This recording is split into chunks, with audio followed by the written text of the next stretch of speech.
안녕하세요. 조현 목사입니다. 오늘은 사도행전 21장 예루살렘을 방문한 바울의 이야기를 함께 읽어보도록 하겠습니다. 이제 사도행전의 마지막 부분인데요. 20장에서 28장까지는 예루살렘을 향해 올라가는 바울, 그리고 거기에서 이제 붙들리고 또 이제 로마로 가게 되는 그 바울의 이야기가 나옵니다. 그러니까 우리가 잘 알고 있는 1, 2, 3차 사도 바울의 선교 여행은 이제 다 끝났고요. 바울은 예루살렘을 꼭 가려고 합니다. 그리고 물론 앞서에도 나와 있지만 로마도 보아야 하리라. 그러니까 지금 바울의 마지막 그 마음에 남아있는 두 목적지는 예루살렘과 로마죠. 근데 바울은 왜 예루살렘을 꼭 가려고 했을까요? 이제 21장에 있는 말씀을 한번 보도록 하겠습니다. 4절부터 한번 제가 볼게요. 제자들을 찾아 거기서 이래를 머물더니 그 제자들이 성령의 감동으로 바울더러 예루살렘에 들어가지 말라 하더라. 이 여러 날을 지낸 우리가 떠나갈새 그들이 다 그 처자와 함께 성문 밖까지 전송하거늘 우리가 바닷가에서 무릎을 꿇어 기도하고 서로 작별한 후 우리는 배에 오르고 그들은 집으로 돌아가니라. 자, 8절 보겠습니다. 이튿날 떠나 가이사랴에 이르러 7 집사 중 하나인 전도자 빌립의 집에 들어가 머무니라. 그에게는 딸 넷이 있으니 처녀로 예언하는 자라. 여러 날 머물러 있더니 아가부라 하는 한 선지자가 유대로부터 내려와 우리에게 와서 바울의 띠를 가져다가 자기 수족을 잡아매고 말하기를 성령이 말씀하시되 예루살렘에서 유대인들이 이같이 이 띠 임자를 결박하여 이방인의 손에 넘겨주리라 하거늘 우리가 그 말을 듣고 그곳 사람들과 더불어 바울에게 예루살렘으로 올라가지 말라고 하니 바울이 대답하되 여러분이 어찌하여 울어 내 마음을 상하게 하느냐 나는 주 예수의 이름을 위하여 결박당할 뿐 아니라 예루살렘에서 죽을 것도 각오하였노라 하니 그가 고난을 받지 아니하므로 우리가 주의 뜻대로 이루어지이다 하고 그쳤노라. 아멘.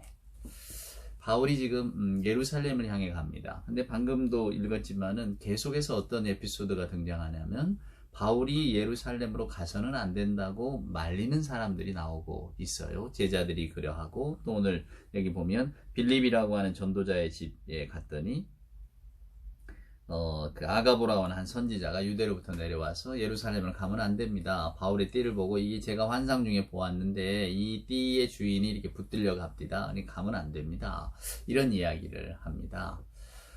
그럼 우리는 여기서 두 가지 의문을 가질 수 있습니다. 첫째는 바울은 왜 예루살렘에 가려고 할까요? 또 둘째는 왜 주변에 있는 사람들은 바울이 예루살렘에 가는 것을 이토록 말리고 있는 걸까요? 바울이 예루살렘에 가려고 하는 이유는 여러분 사도 바울이 그동안 전도 여행을 다니면서 여기저기 이방인들을 위한 복음을 전하고 이방인 교회들을 많이 세웠잖아요.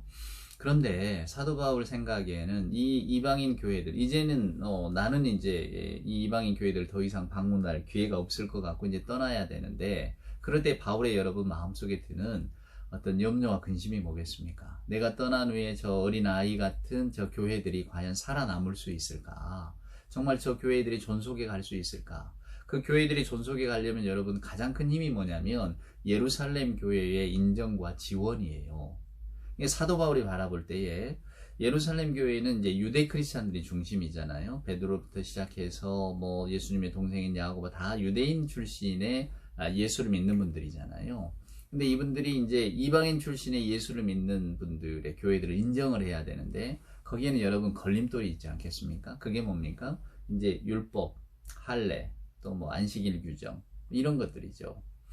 그러니까 바울이 바라볼 때에 이방인들은 이걸 잘 지킬 수가 없어요. 그들의 살아온 형편도 그러하고 또 그들의 유대 전통에 익숙하지도 않고 그러니까 이방인 교회는 이방인 교회 독특한 나름대로의 어떤 그 풍습이나 아니면 그들의 어떤 생활 습성을 인정을 해주면서 교회가 교회답게 서갈 수 있도록 지지를 해줘야 되는데 항상 우리가 이제 그 바울의 서신서를 읽어보면 바울이 전도하고 떠났던 교회들이 직면하는 어려움이 유대 크리스찬들이 내려와서 이제 유대의 관습을 강조하게 될 때에 거기에서 오는 갈등들을 금할 길이 없었잖아요. 그래서 사도행전 우리가 15장에 보면 예루살렘 공회의도 생기고 소집이 돼서 우리가 이방인들에게 어떻게 하겠느냐 그냥 목매어 죽은 거 핏째 먹는 거 이런 것만 좀 금하도록 하자 이런 어떤 규칙을 정하기는 했지만은 어디 여러분 사람의 마음이나 사람 사는 세상이 그리 합니까? 그러니까 오늘 바울은 다시 한번 예루살렘 교회를 찾아가서, 그때 당시 예루살렘 교회가 중심이니까요. 내가 이러한 게 복음 전도를 했고, 일종의 선교 보고를 하는 거죠. 그리고 내가 정말로 그 교회들을 위해서 예루살렘 교회가 해 주어야 될 것들 다시 한번 분명하게 명토받듯 확인하고자 지금 올라가는 겁니다. 이게 바울에게는 지금 절박한 마음이 있는 거예요. 내가 예루살렘 교회에 가서 초대교회, 그러니까 이제 그 다른 이방인 도시에 세웠던 그 교회들이 든든히 서 갈 수 있도록 자기가 자기 역할을 감당해야 되는 겁니다. 그러니까 바울 마음에는 죽어도 좋다예요. 그런데 바울을 말리는 사람들은 여러분 어떤 분들입니까? 예, 다 바울을 아끼는 분들이에요. 그동안에 그냥 이방인 도시들에서 이렇게 소아시아 여러 지역 이 도시들의 유대인들의 세가 그렇게 많지 않은 곳에서도 반드시 바울을 죽이고자 하는 사람들이 있었는데, 예루살렘 그 본거지에 들어오면 얼마나 많은 유대인들이 바울을 벼르고 있겠습니까? 실제로 이제 우리가 사도행전 뒤에를 읽어보면 바울을 죽이기 전까지는 나는 먹지도 자지도 않겠다 이런 결사대도 생기고 그런단 말이에요. 그러니까 그만큼 바울이 예루살렘으로 간다는 것은 마치 화약을 지고 불 속으로 뛰어드는 것 같은, 온몸에 기름칠을 하고 불 속으로 뛰어드는 것 같은 그런 형국이란 말입니다. 그러니까 누가 보아도 어려운 거예요. 누가 보아도 바울이 까다가면 죽게 생겼다 그 말이에요. 근데 왜 그 어려운 곳을 피해야지 오려고 하느냐? 다 인지상정이죠. 사람의 마음에. 여러분 그 주변 돌아가는 동향을 보면 왜 그걸 짐작을 못하겠습니까? 근데 여기에서 여러분 하여간 재밌는 것은, 우리가 유념해야 될 것은, 예루살렘으로 올라가려고 하는 바울을 사로잡고 있는 것도 성령이요. 오늘 여기 보면 제자들이 다 성령의 감동에 따라 만류하고, 또 아가보라 하는 한 예언자도 자기가 성령의 감동에 따라서 내가 이렇게 예언을 한다고 하지, 다 자기 생각을 가지고 말하는 건 아니란 말이에요. 이 아이러니가 있는 거죠. 그러니까 바울의 성령은 가라고 하고, 다른 분의 성령은 가지 말라고 하니 이 아이러니를 어떻게 하겠습니까? 이걸 여러분 어떻게 이해하실래요? 저는 이걸 어떻게 말씀드릴까 하다가 문득 생각나는 예화가 하나 있어서 말입니다. 자, 어떤 사람이 말입니다. 부모님이 열심히 잘 예수를 믿고 또 자녀들도 잘 믿기를 바랬는데, 그냥 자녀들이 그냥 부모 말씀 잘 안 듣고 신앙생활 이렇게 소홀히 하다가 늦게 깨닫고 이제 신앙생활을 하게 됐단 말이에요. 부모님 기도가 응답을 받은 거죠. 얼마나 좋았겠습니까? 근데 늦게 신앙에 눈뜬 이 아들이 열심히 특심이어가지고 신학교를 가더니 나중에는 선교사, 아프리카 오지에 선교사로 가겠다는 겁니다. 자, 그러면 어떡할까요? 아들은 이제 내가 성령의 감동을 받고 주의 사랑을 알았으니 아프리카 선교사가 되겠다고 이렇게 이제 헌신을 결심하고 가려고 합니다만은, 누가 말리겠습니까, 여러분? 부모님이 말리겠죠. 부모님 마음들은 또 그렇지가 않잖아요. 왜 내 아들이 저렇게 어려운 길을 택해야 되는가? 그렇잖아요, 여러분. 우리가 실제적으로 교회 안에서 이런 광경들을 자주 봅니다. 그러니까 아들의 입장에서는 내가 아프리카 선교를 가는 것도 성령이 시키는 일이요. 부모의 마음으로는 또 그걸 또 어찌됐건 자기 기도 때문에 아들이 또 신앙생활로 돌아온 거 아닙니까? 근데 그 아들이 그 신앙 속에서 이제 다시 아프리카 가겠다고 하니 또 부모는 또 말리는 입장이 되는 거잖아요. 아이러니입니다. 이게 믿음이라는 것도, 우리들의 삶이라는 게 신앙과 어떤 그 일상의 삶들이 다 엉켜 있잖아요. 그러니까 구분하기가 어려워요. 오늘 여기 보면 마지막 구절이 참 인상 깊습니다. 그가 고난을 받지 아니하므로 우리가 주의 뜻대로 이루어지이다 하고 그치리라. 본인들도 분명하단 말이에요. 주의 성령께서 기도할 때마다 바울이 예루살렘으로 가면 안 됩니다, 이렇게 이야기를 하잖아요. 응답을 받을 것 아닙니까? 근데 바울은 가겠다고 하고 성령과 성령이 충돌하는 거죠. 그럴 때 주님 선하신 뜻대로 이루어집시다. 그리고는 그냥 그쳤다 그 말이에요. 그러니까 여러분, 성령의 사역, 또 저희들이 어떤 감동받는 것들, 또 신앙생활 하는 것들, 이게 정답이 있는 게 아닙니다. 근데 오늘 제가 꼭 한번 말씀드리고 싶은 것은, 전도자 빌립, 7집사 중에 하나였잖아요. 근데 빌립의 집에 딸들이 있었는데 처녀로 예언했다라고 합니다. 또 아가브라고 하는 선지자도 예언하고, 그러니까 교회 안에서 사도 바울도 예언의 은사를 사모하라 이런 말씀들을 주기 때문에, 아마 대부분의 교회들 가운데 이 예언의 은사, 그 예언의 은사를 사모하는 분들도 많고, 또 예언의 은사 때문에 실은 문제가 생겨나기도 합니다. 여러분, 예언이 뭘까요? 예언은 말 그대로 한자로 풀어보면 미리의 자가 맞습니다. 그러니까 저희들 국어사전을 이렇게 들여다보면요, 첫 번째 그 정의가 이렇게 미리 앞날을 예측하고 말하는 거, 이 예언입니다. 근데 두 번째는 기독교 신탁으로 하나님께서 입에 넣어주신 말씀, 알려주신 말들을 전하는 것, 이런 것도 그거 사진이 그대로 올라와 있어요. 그러니까 무슨 의미인가? 저와 여러분이 어떤 뜻을 취하겠는가? 세상은 예언이라고 하면 용어도 마찬가지야. 프리딕션 아닙니까? 포텔 미리 말한다는 거잖아요. 프로포시 뭐 다 똑같은 말인데요. 그러니까 사람이 앞날을 내다보고 미리 보고자 하는 것, 이게 인간의 욕망 아닙니까? 하나님이 인간에게 주시지 않는 것 중에 하나가 미래를 보는 눈이잖아요. 한 치 앞도 못 보게 하는. 그러니까 사람에게는 미래 욕구가 있는 겁니다. 내 앞날을 알고 싶고. 그러니까 그런 것들이 소망이 되다 보니까 이제 그 욕망들이 미래를 보는 사람을 만들어내는 거예요. 물론 사람의 어떤 것들이 능력이나 이런 뭐 성격도 마찬가지입니다. 워낙 심층적이기 때문에 그런 일들이 아예 없다, 그런 능력이 없다라고 말하기는 어려울 것 같아요. 하지만은 저와 여러분이 기대하는 것처럼 앞날을 내다보는 사람, 정말로 이런 사람들을 우리가 살면서 과연 만날 수 있을까? 그리고 그런 능력을 진실로 가지고 있는 사람이 과연 존재할까라고 하는 것에는 언제나 의문부호가 붙는 거죠. 제가 연세대학에서 심리학을 공부할 때 그 에피소드가 생각이 납니다.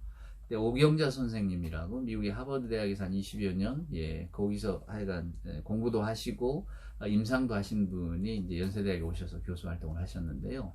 그때 이제 저희들 가르칠 때, 임상심리를 가르칠 때에 질문을 한 적이 있었어요. 제가 질문한 건 아니었어요. 학생 중에 하나가 이제 왜 우리가 다중인격 뭐 이런 것들 영화에서 많이 보잖아요. 선생님은 그 상담 활동 하시면서 그런 다중인격자를 만난 적이 있습니까? 그만큼 많습니까? 뭐 하여간 그런 질문을 하고, 우리가 그런 사람을 만나면 어떻게 해야 됩니까? 뭐 그런 유였는데요. 그분의 말씀은 아주 간결하고 단호했어요. 그건 뭐냐면 자기도 20년 거기서 활동을 했지만은 단 한 번도 그런 사례를 자기를 본 적이 없대요. 만나본 적이 없고. 물론 책에는 나와 있죠. 그런 사례가 있다라고 하는 것도 보고가 되지만은 자기는 만나본 적이 없다. 그래서 저희들에게 무슨 말을 아주 간결하지만 단호하게 하냐면, 여러분들은 다중인격에 대해서 고민 안 하셔도 된다. 여러분 사는 동안에 만날 일이 없다. 이러더라고요. 근데 저는 그 말이 굉장히 신선했어요. 만날 일이 없다. 우리는 호기심이 있기 때문에, 또 저와 여러분이 그냥 어떤 가십이라고 하잖아요. 사람의 마음을 막 들뜨게 하고 막 그냥 이렇게 돌아다니는 소문들. 근데 누군가가 앞날을 본다. 또 우리나라도 유난히 또 점치는 분들이 많으니까, 점치는 분의 근본들은 다 앞날을 내다보는 것 아닙니까? 그런 것들을 미끼를 삼아서 사람들이 이렇게 현혹하고 뭐 앞날을 봅니다. 대부분 다 통계고, 또 사람 따라서는, 우리가 어려서 저도 아주 좋아했습니다만 셜록 홈즈 같은 사람들이 있잖아요. 관찰력이 뛰어나고 눈썰미가 밝고, 그래서 어떤 사람을 딱 보면 습관이나 뭐 이런 것들을 보면 그런 것들이 또 공부하듯이 어떤 습득이 되면은 그냥 척 보면 압니다. 뭐 이런 이야기도 가능하죠. 근데 그게 뭐 100% 진실일 것이냐라고 하는 거는 당사자가 알고 있는 건 아니겠습니까? 근데 저는 하여간 인간의 그런 놀라운 능력들을 그렇게 많이 신뢰하지는 않는 편입니다. 왜냐하면 하나님께서 우리 인간을 창조하실 때 어느 누구를 아주 특출나게 만드셔서 미래를 보게 만드시고, 어느 누구는 그냥 이렇게 평범하게 아무것도 모르게 만드셨다, 이렇게 생각하지는 않거든요. 개인의 능력에 따라서 지력의 차이가 있고, 뭔가 어떤 다들 우리가 타고나는 어떤 능력들이 있잖아요. 그런 거는 대부분 다 타고나는 능력의 차이는 조금씩 있을지는 몰라도, 어느 누가 딱 보면서 당신의 앞날을 보거나 이런 능력은 저는 사람에게 허락된 건 아니라고 생각합니다. 그러니까 오늘 예언이라고 하는 것들 여러분 너무 현혹되실 것도 없고요. 누가 어느 교회에 어떤 목사님, 어떤 전도사님 뭐 예언의 연사가 있다더라, 이것은 성경이 말하는 예언의 연사는 아닙니다. 성경이 말하는 예언의 연사는 분명히 구구사전에도 나와 있듯이 하나님의 말씀을 전하는 사람들이에요. 그러니까 바울이 예언의 연사를 사모하라고 한 것은 하나님의 말씀을 좀 잘 전하는 그런 능력들을 다 사모하라는 거죠. 이게 저희들 같은 목회자들은 다 예언의 연사를 사모해야 되는 것 아니겠습니까? 하나님께서 입에 맡겨주신 그 말씀을 전해야지요. 여러분, 가장 진실인 예언이 여러분 뭐겠습니까? 주님 다시 오신다. 하나님의 나라가 있다. 하나님의 심판이 있다. 하나님이 종말을 준비하고 계신다. 뭐 이런 것 아니겠어요? 우리가 비록 뭐 우리의 종말, 우리의 앞날 내다보지 못하지만 성경이 말하는 우리들의 미래에 대해서는 분명한 확신을 가지고 있어야죠. 그러면 여러분 흔들리지 않습니다. 그저 저와 여러분이 마음의 호기심이 더 앞서서 누가 뭐 어떤 그런 능력이 있다더라. 특별히 이제 또 뭐 예수님 이름을 갖고 가서 예수님 이름을 거기에다 포장해서 쓰는 사람들도 종종 있잖아요. 근데 그런 것들에 빠지기 시작하면 우리는 하나님의 진리에 소홀하게 됩니다. 하나님이 말씀하시고 그리스도의 십자가는 다 사라져버려요. 그저 저와 여러분의 일신상의 어떤 삶의 문제만을 해결하는데 우리 예수님을 갖다 쓰는 그런 종교밖에 되어버리지 않습니다. 여러분 그런 신앙인으로 사시겠습니까? 그러니까 여러분들의 마음에 올라오는 호기심이 있다 할지라도 그것을 성경과 결부시켜서 뭐 이렇게 내 뜻대로 풀지 마시고요. 특별히 성경에도 예언하는 사람이 있고 예언의 능력을 사모하라는데 우리가 왜 사람의 앞날을 못 보냐? 주의 성령께서 도와주시면 사람의 어떤 앞날을 다 내다보고 예언할 수 있는 것이지. 그건 여러분의 생각이십니다. 그런 생각을 하는 사람의 생각이에요. 성경은 저와 여러분에게 사람의 앞날을 내다보는 예언의 능력, 그것이 성령의 능력이 아니고 하나님의 말씀을 용기 있게 믿고 전할 수 있는 그 능력, 그 예언의 은사를 여러분도 사모하시고 저도 사모하고, 그리고 교회 안에서 선포되는 말씀 다 예언의 말씀이죠. 하나님이 맡겨주신 말씀을 선포하는 것. 자, 다시 본문으로 돌아와서 바울은 그렇게 예루살렘에 올라가려고 합니다. 죽이려는 사람들이 기다리고 있어도 바울의 목적은 뚜렷하죠. 이방인 도시에 세워진 교회들, 그 연약한 교회들이 온전히 서갈 수 있도록 예루살렘 교회가 인정을 좀 해주세요. 바울이 생각하는 여러분 복음은 뚜렷했어요. 그건 뭐냐면 예수 그리스도의 복음은 인간이 만들어 놓은 벽을 뛰어넘는 거예요. 그러니까 하나님의 구원 계획은 이스라엘에만 있는 게 아니다 그 말이에요. 이방인도 포함되어 있음을 분명히 알았다는 겁니다. 그러니까 그는 유대인의 율법, 교리 다 뛰어넘는 거예요. 여러분 분명히 기억하세요. 바울은 교리를 따르는 사람이 아니라 진리를 따르는 사람이었어요. 바울 복음의 핵심이 이겁니다. 바울 복음의 핵심이. 저와 여러분도 교리를 따라가는 사람입니까? 진리를 따라가는 사람입니까? 진리를 따라간다. 진리라는 게 뭔가요? 하나님의 마음이에요. 하나님이 기뻐하시는 일이에요. 하나님 우리에게 들려주시는 이야기란 말입니다. 저와 여러분이 인생의 목표로 난 진리를 따라갈 거야 라고 생각하면 여러분 흔들림이 없어요. 그러나 교리를 앞세우기 시작하면 우리의 마음이 어려워집니다. 오늘 사도 바울이 나중에 예루살렘에서 아직도 너를 오해하는 사람들이 있다. 네가 뭐 이방인들에게 가서 뭐 유대인의 율법 아무것도 아니고 안식 유정 안 지켜도 되고 우리가 지켜온 전통적인 규례들, 관습들, 하나님이 명령하신 구약의 말 안 지켜도 된다. 이런 오해를 받고 있단 말이야. 이런 오해를 풀어야 된다. 라고 할 때에 바울이 함께 온 사람들에게 이 사람들 다 나실인 서약했어요. 이 사람들 나실인 서약한 거 그 정결의식을 합시다. 우리가 돈을 대겠습니다. 막 이런 식으로 나온다니까요. 무슨 이야기냐면 바울은 굉장히 합리적인 사람입니다. 바울은 굉장히 융통성이 넓은 사람이었어요. 그전엔 바울이 그런 사람이 아니었죠. 그러나 예수 그리스도의 십자가 비밀을 깨닫고 난 다음에 십자가 비밀이 뭔가요? 화해잖아요. 하나님이 우리와 화해하시려고 화목제물로 예수님을 보내주셨잖아요. 근데 우리가 우리끼리 미워하고 증오한다고요? 우리가 우리끼리 벽을 세운다고요? 안 되는 겁니다. 우리들 마음속에 이렇게 돋아나고 세워지는 이 벽들을 그리스도의 복음 뛰어넘는 거예요. 복음의 비밀이에요. 그러니까 이방인, 유대인, 화해, 막힌 담이 무너지는 건 놀라운 일이죠. 근데 이건 당연한 일입니다. 복음은 멀리 있지 않아요, 여러분. 증오나 미움이 관용과 이해로 바뀌는 거예요. 나만 신선한 물을 마실 자격이 있는 게 아니라 저 사람도 신선한 물을 마실 자격이 있다고 인정해 주는 겁니다. 그런 권리가 서로에게 있다는 것을 서로가 보장해 주는 거예요. 근데 유대인들은 하나님의 종말론적인 구원 경륜을 이해를 못했죠. 그들은 그래서 바울과 또 예수 그리스도를 전하는 자들을 어떻게 이야기를 했습니까? 율법, 안식일, 할례, 성전 다 비하했다고 한 거예요. 예수님께서 씌워진 제목이 그거였잖아요. 성전을 허물라고 말이에요. 바울은 죽음을 알고 예루살렘을 갑니다. 왜 갑니까? 이걸 꼭 확인받아야 됐거든요. 그러니까 아무리 주변에 있는 분들이 성령의 이름으로 내가 기도했더니 바울 가시면 안 됩니다. 그랬겠죠. 그분들이 뭐 거짓으로 그렇게 고했겠습니까? 그렇지만 바울은 갑니다. 주께서 헤아리시는 일을 우리가 헤아리기가 어렵죠. 그러나 저와 여러분이 오늘 이 말씀을 이렇게 들여다보면 사도 바울이 선교가 굉장히 유연했고 결국 그것이 사도 바울의 어떤 복음 전도의 성공의 원동력이 되었다는 것을 보여줍니다. 그것을 위해서 사도 바울은 예루살렘을 꼭 갔어야만 했어요. 교리가 아니라 우리는 진리를 따라야 된다고. 그래서 그 진리 가운데 우리가 이방인 형제들을 지켜줘야 된다고. 예수 안에서 우리는 다 하나요, 화해할 수 있다고. 이런 이야기들을 분명하게 가서 전하고 싶었죠. 그래서 예루살렘 공의회 15장에 나오는 그런 규정을 또다시 한 번 더 이야기하잖아요.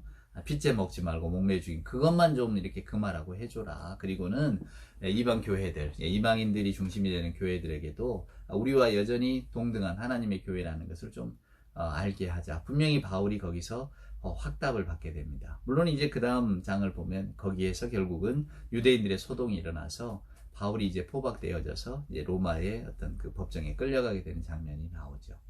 여러분 오늘 사도행전 21장을 통해서 여러분 꼭 기억하실 것은 바울이 왜 길을 쓰고 예루살렘으로 가려고 했는가?